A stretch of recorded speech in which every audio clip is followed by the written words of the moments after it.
দেখতে দেখতে 25 পেরিয়ে 26-এ পা।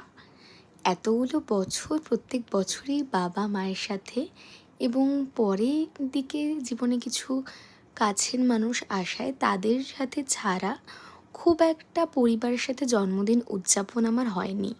এতগুলো বছর 25টা বছর বাবা মাকেই দেখেছি তাদের সাধ্য অনুযায়ী যতটা পেরেছে আমার জন্য এই দিনটা অনেক সুন্দর করে উদযাপন করার চেষ্টা করেছে।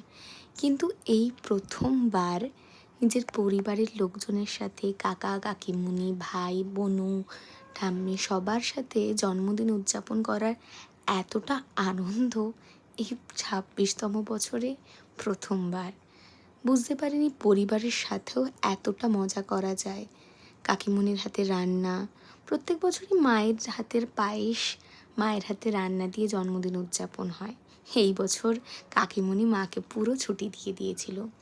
অনেকটা আন্তরিকতা, অনেকটা ভালোবাসা, সব কিছু মিলিয়ে মিশিয়ে অনেকটা ভালো কাটলো।